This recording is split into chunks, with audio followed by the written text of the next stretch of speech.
I have lived in this van for 2 years now, full time, travelling around, and it is a DIY job. I built it with my dad, so as you can imagine, after 2 years of use, there is some damage or wear and tear, let's say.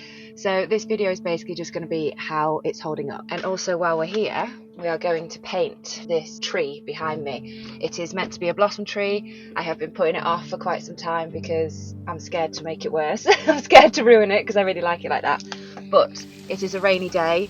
It is the day after Van Life Festival, so I'm stuck in the van, basically. So this is my way of doing something to keep myself occupied. So we're going to give that a go and talk about how much damage is on this van after 2 years. We did build it to a very high standard. If you watch the build, you will know that. My dad is an engineer, but that doesn't mean there haven't been things that have gone wrong or things that rather my clumsiness has damaged. First though, I need to change into some painting clothes. Whoop. That's better. So we're in painting gear, already covered up with paint. The door is open because the cat is out, and let's talk damage. The first thing is the floor. This beautiful oak flooring. You can see there are certain marks on the floor where when I open the drawers, it basically scuffs along the bottom. You can hear it there. So if you're building one, make sure there's a gap at the bottom of here. I didn't leave a gap, and then that is now damaging the floor a little bit. And the other thing with the floor is some of the floorboards have got a little bit of a gap in between them because there's no edging. So I just need to tap that back in, but that's also sort of come loose a bit. I mean, you can't really see them unless you know they're there, but I know they're there. And that is a bit of damage on the floor. Next up is my beautiful bathroom. I have this gorgeous purple PVC plastic shower board that I got from eBay, but because it's plastic shower board, it's easily damaged. So if you can see here, this is a damaged hole that I've had to silicone up. That is a damaged hole that I've had to silicone up. There's another one here, another one here, another bit there. You get the idea. I have a Simply toilet which has very sharp corners, and for the first few months of living in here, when I take that out to shower, I was basically knocking it, and that's where this damaged stuff has come from. So it hasn't happened for well over a year, but either way there's a bit of damage that I had to fix on here. Also, the only other thing is this little mark where the toilet seat comes up. The other thing that I was actually really worried about was this shower door, because it's a perfect sort of like retractable one. You know, there's a lot of chance for damage on that. The only bit that I've noticed is I think this is just clipped out of something at the top. You see how it's gone in there and then it's gone like that. It doesn't affect the way I shower, it doesn't affect anything, the waterproofness, nothing, but that's the only thing I can sort of see with that. Floor and bathroom are the things that are most marked and damaged. Right, we're gonna be brave, come on. We're gonna be brave, let's just do it. Oh, that's it, there's no going back now. I feel like I've ruined it already. Anyway, right, the walls. There are obviously lots of marks and scuffs and stuff that get on the walls. I have had to repaint once a year, so on about a year mark, I do sort of touch everything up.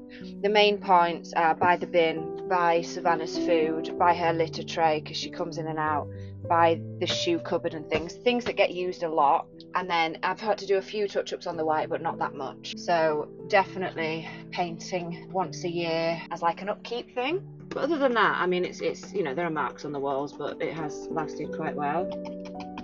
There's a cute little robin outside here. The biggest thing that's probably gone wrong over the course of this 2 years is my big skylight above the bed leaks.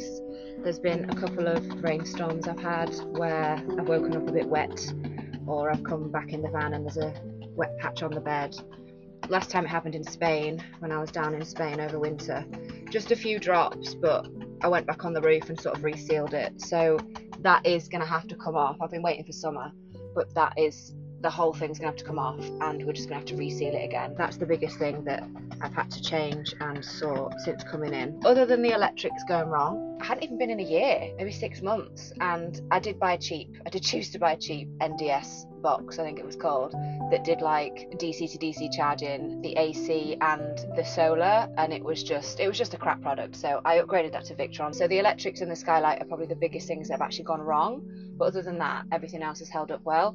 And the Skylight, that's fine, it'll take me a day. I just need to pull it off, get rid of the old silicone and put put new stuff back on and make sure it's actually done properly. Next little thing, I have cladding on my roof, and one of the pieces has moved and left a little gap, and it's right above where I sleep, so I see it every morning. So it is slightly annoying, but I don't think I can change that without breaking anything, so I'm just going to live with it. I might put some fake flowers or foliage or something over it to hide that, but that is something else that is gone. What do we think? It looks terrible at the minute, doesn't it? Let's just ignore it right now. This is a process. I am an artiste. It will come good in the end.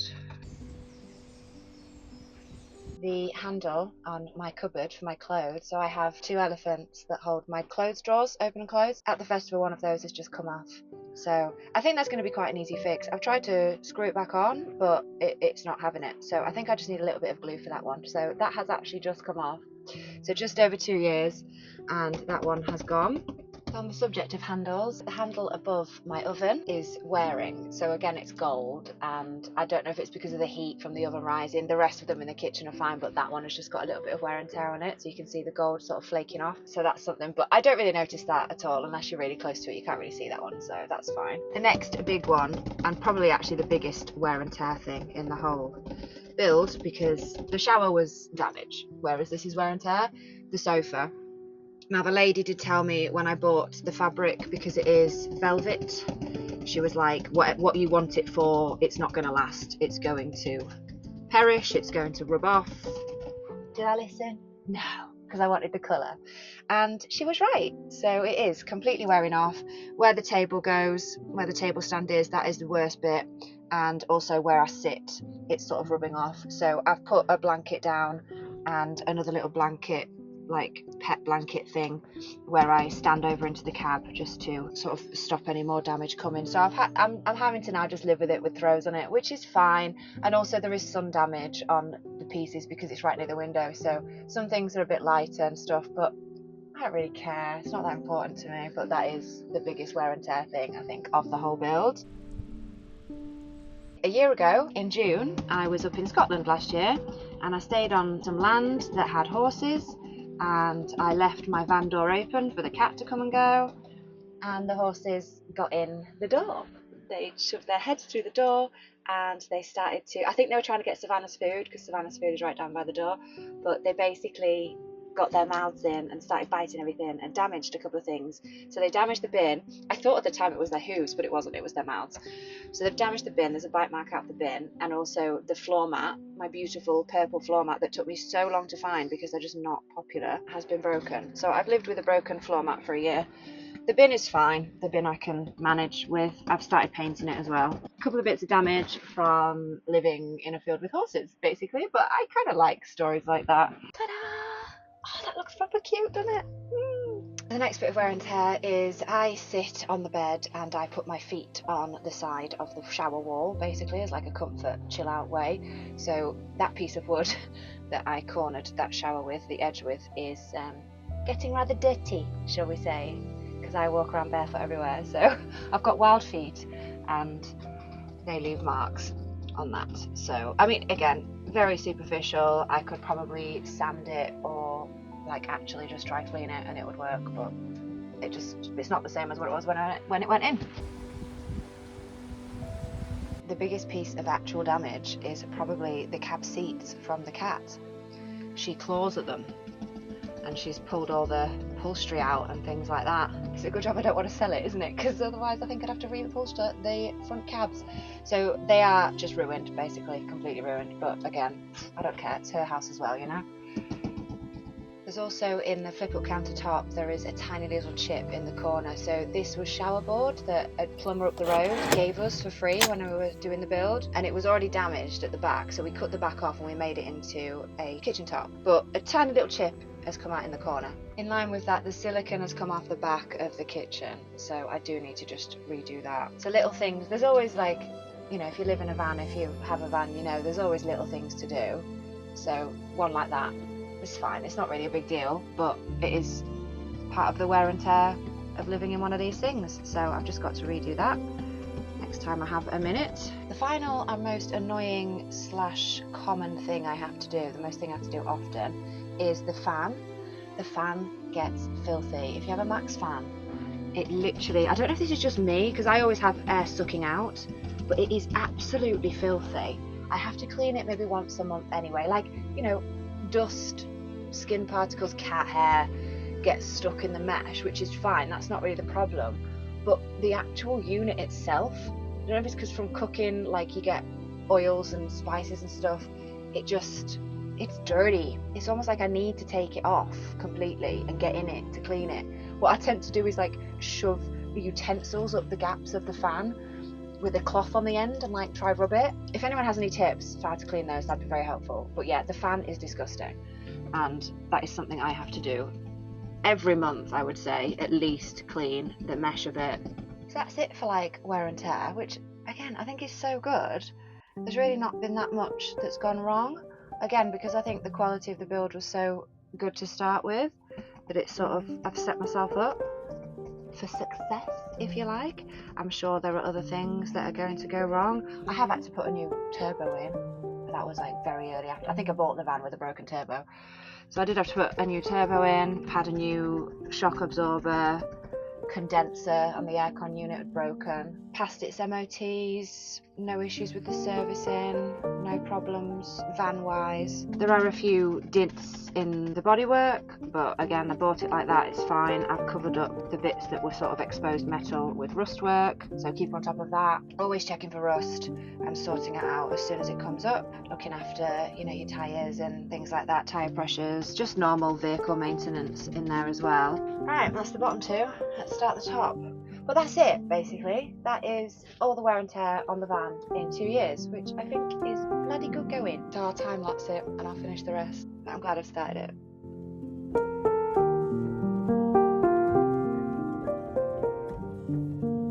This one's come in.